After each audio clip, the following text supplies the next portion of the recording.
welcome, hello.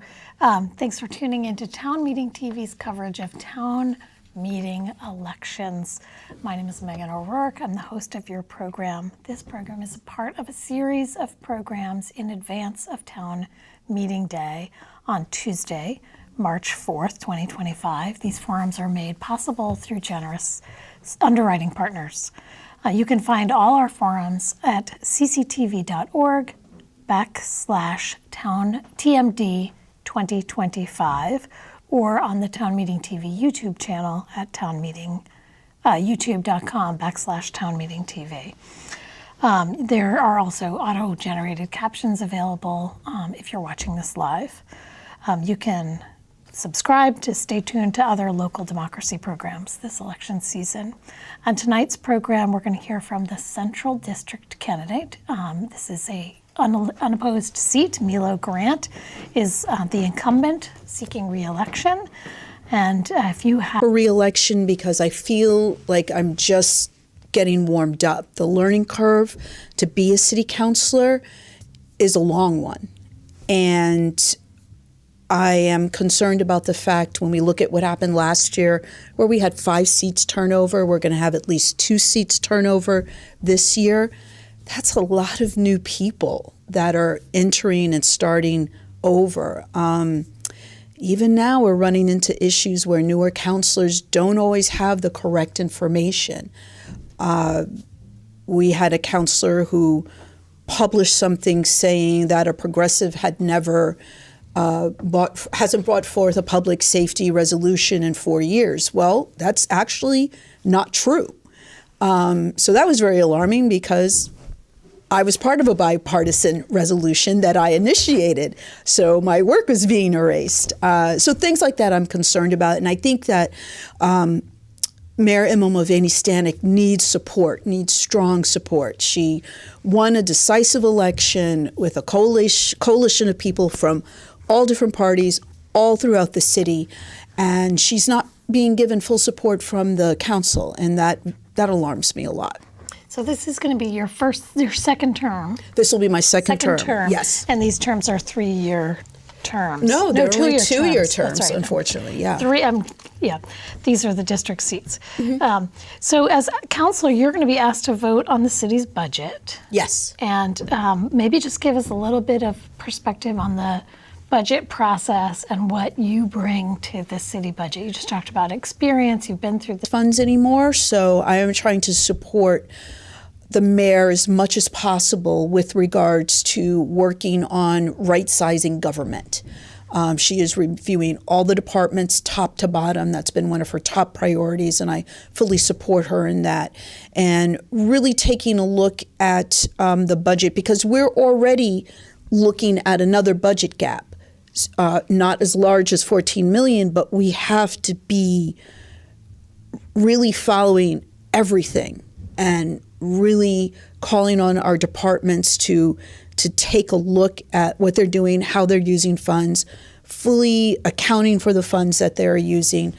It's going to be a really important part of the process. So everything that we talk about that involves money is talked about in great detail. I always recommend to people the Board of Finance meeting is not a meeting that the average resident watches and going on there. That had to have been approved. It's probably in a consent agenda somewhere. The consent agenda is an agenda that's not talked about, just kind of voted in whole. It's like got all these things and you vote to approve it in mass.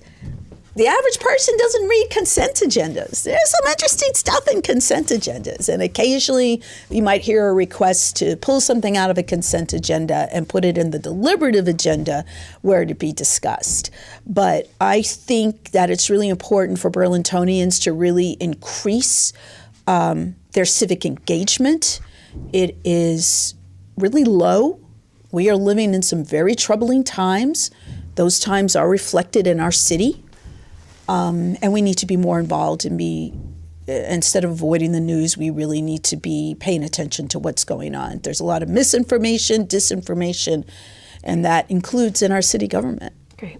A way that voters are going to be asked to be involved in a local level as the school budget. It's, Yes. coming up as the council doesn't weigh in on the school budget. That's decided by the school board and then put before the voters. It's $1.35 million. It's actually a $10 million decrease from last year's budget. Yes.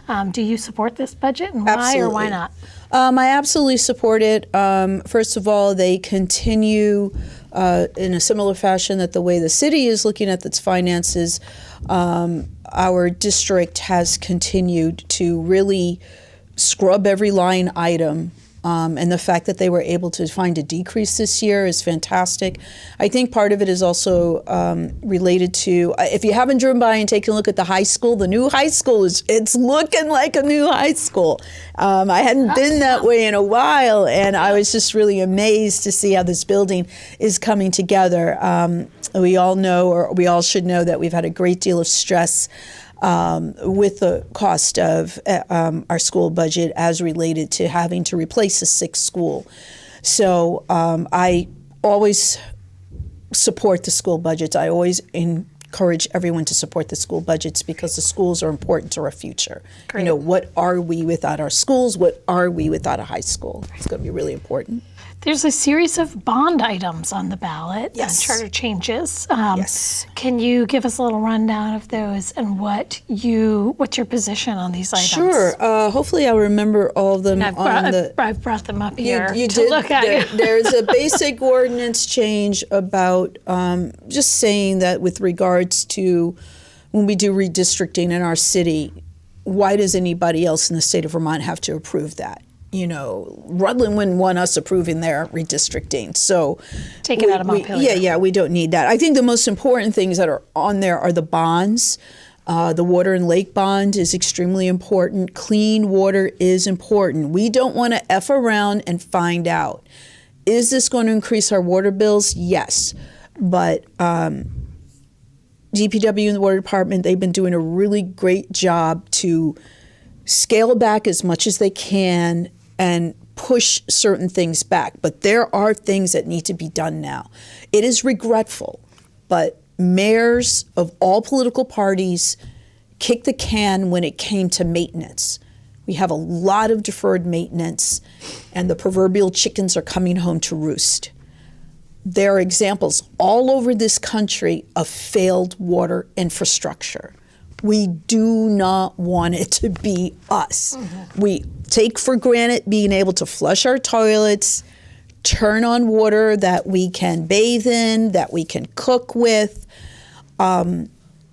We have to start to make some of these repairs. I did one of the tours, and it was very, very eye-opening. You can obviously see some wear and tear, and it's amazing to see how wastewater comes in and what it looks like when it comes in, and all the different mechanisms we have to remove solids, and how it keeps going through and walking through the process to finally get to an area where it comes out clear. It costs money, and so we are, I really encourage people to vote for that. We know in the long run it's going to increase our bills, but we haven't had those increases because we haven't done that work. Mm-hmm. And now we have to take care of that. The general obligation bond is very, very important, also known as the GO bond. We're taking a look again at more infrastructure. Fleet, I obsess over fleet. You know, money to replace fire engines, ambulances, other city vehicles. We know sidewalks or roads, our portion of a match that we have, the city of Burlington has to contribute for the Winooski Bridge and other types of things like that. All of this has been discussed frequently, not only at city council meetings.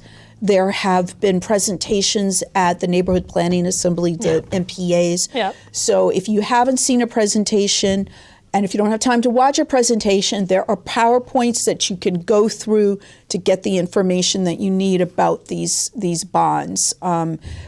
The mayor has gone at great strides to have this be as transparent as possible. And it is, to me, I feel very, very informed about this. And I know that our residents can be fully informed, but they have to be willing to look at the information. Yeah. And the firearms, is that? We know that a lot of gun incidents start in and around bars. We need this particular change to occur. What it will enable is it will enable bars owners to have something that they can refer to so that consistently everyone can be kind of standing on the same plane.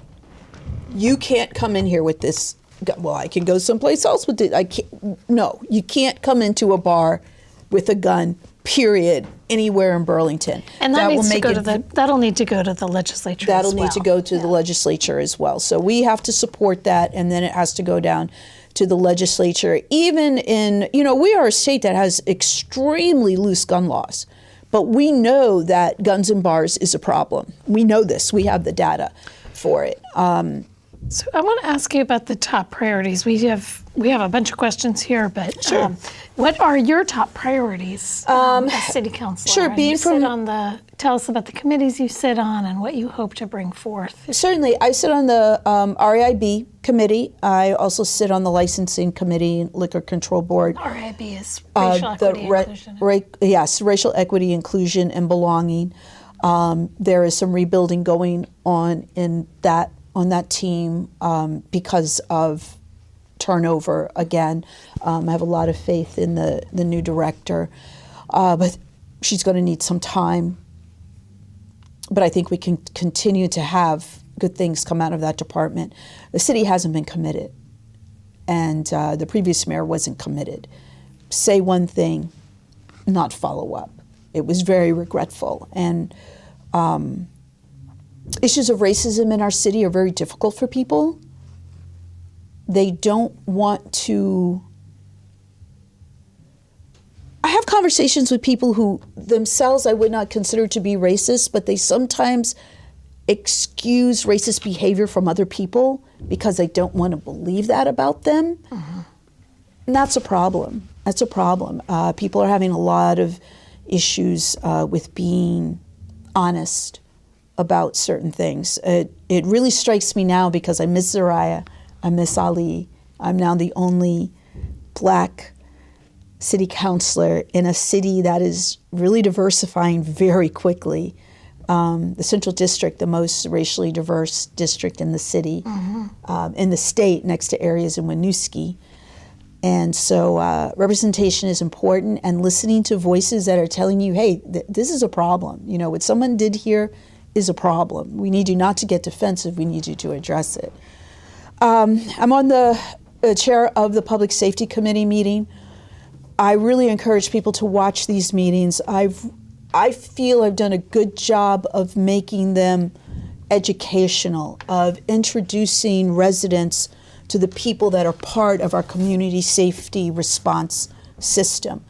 Do you know what the CARES team does? Do you know what the CAPE team does? Do you know what a CSO does? Do you know what a CSO is, a CSL?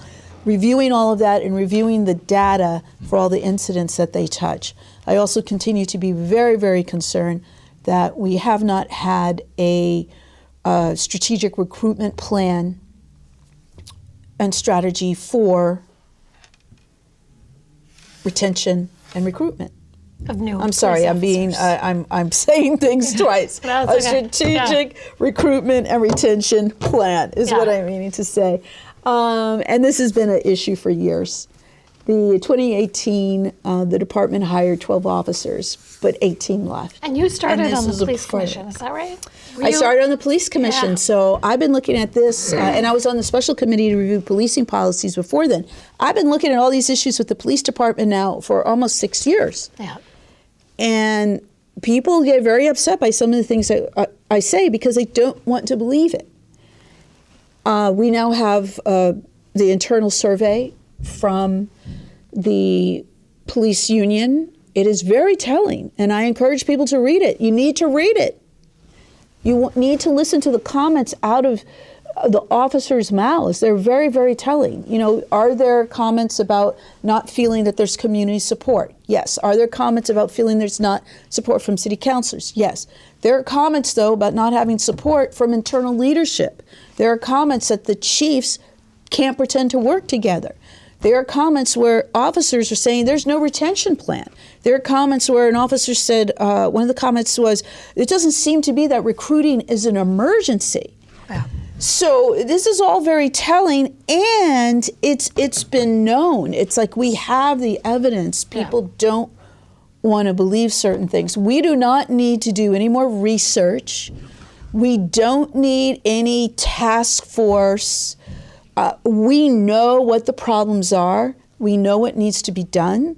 Right now, we're counting down the hours till we can have a new police chief, and that will help. Questions. What's your priority? What are you looking for in a new police chief? I'm looking for someone who is going to hit the ground running, is going to have deep and honest conversations with the officers that continue to work with the department, that is going to have deep and honest conversations with members of the public, with city councilors, who is going to be a partner with the mayor. The mayor has been studying this, has been just gathering so much information. Mayor Mulvaney-Stanek thinks out the box in a way that we have not seen, and is very, very important for us to move forward. She knows that the most important relationship that any mayor can have is with their police chief, and that has not been her experience. And so when we have a new interim in, we're going to need interims possibly for the deputy positions. I'm not entirely sure how that's going to work. There's going to be a lot of moving pieces. But I think we're going to be going through a rough period, but I think we are going to end up better for it. Yeah. I believe what we have here is a challenge. We have a challenge. But there are people who will rise to a challenge. And we need to recruit those people. We need to let them know why this is a great place to work. This is a great place to be a police officer. We've built up a really diverse community response system. That's bringing attention to our city. And I believe there'll be people who will step up to that challenge. We only have about a minute left. And there's I know, it goes really quickly. What happened? Because it goes really quickly. We only have about 20 minutes to talk. Sure. But you have shared with us a lot, and I appreciate that. Is there anything more that you really want to focus on, as, you know, you're not facing an opponent, but you are out there talking to folks. And what are people most concerned about? Yeah, thank you for that. No, people are still concerned, most in my district, about community safety issues and quality of life issues. We know we have a severe drug crisis. That, to me, continues to be the number one issue in the city. I had a city councilor say a couple of months ago that, maybe we could make graffiti number one, and I just about exploded. There is no one in the Central District who believes that graffiti is the number one issue. Is graffiti an issue? Yes, but drug crisis and assisting the unhoused people. We have hundreds of unhoused people living in Burlington because of the motel program, just dumping them on the streets throughout all of Vermont. And the overall lack of low-cost affordable housing. So those are the 1 and 2. And then still graffiti's a little bit further down on the list for me. Graffiti happens when you have blight, when we have more of these development projects occurring, when we have finally the construction starting on the new, at the old Y, on Memorial Auditorium. Those are places where they've been abandoned, and graffiti thrives in places like that. We have a call. Should we stay on the air for a little bit longer to take a call? I can do that. I'm happy to take a call. Okay? Is that okay with our directors? Okay, well, let's do it. I'm going to answer this call. And where are we? Hello. Hello, are you there? Yes, can I be heard? You can. Okay, great. I thought it's Black History Month, and she is the only Black woman surviving, and I wanted to ask her a quick question. Hi, Milo. You probably have seen me before. It's your Miss Black Vermont, but you know me as just Queen Sister who's helping out. But anyways, my question is this. Do you think that Black politicians have a duty to be unapologetically loyal to Black interests, or do you think that's an unfair expectation? Oh, that's a good question. I mean, when I take a look at what's important to me, especially equity and policing, which is something I discuss a lot, I think that that's not only important to Black people who live in Burlington, I think that's important to all people who live in Burlington. Issues around equity and policing got us where we are with lack of community trust. And that created an environment where officers felt they couldn't work here anymore, and they left en masse, especially during the protests that occurred in 2020 and through 21 and actually are continuing now. So do I try to make sure that everyone is being treated fairly in our city? I do try my best. Regretfully, this is not a full-time job. I have to keep a full-time job in order to keep a roof over my head. What I get paid barely covers my takeout because I can no longer cook dinners for myself because I work, I go to, people know these council meetings, 5 hours, 6 hours, 7 hours, committee meetings talking to constituents about things. It's a lot. It needs to be, every ward should have 2 counselors at least. I believe that. There is sufficient work to do that. But I do try to address bias when I see it, but I do see myself as, if I'm trying to help someone in particular who's Black, there's a benefit to the community as a whole. Good. Well, thank you, Milo, for joining us. And if folks want to learn more about you or get in touch, how do they do that? MiloGrant.com is the website. Great. Has a lot of videos. We'll put this conversation up too, where I'm talking about different things. Also, you can submit a question to me through that website.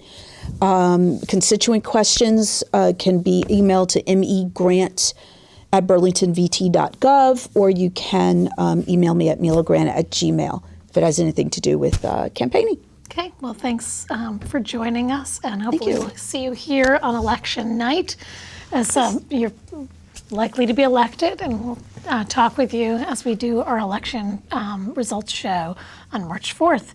And don't forget to vote on or before March 4th. I believe ballots will be ready by the middle of February. Thanks for watching.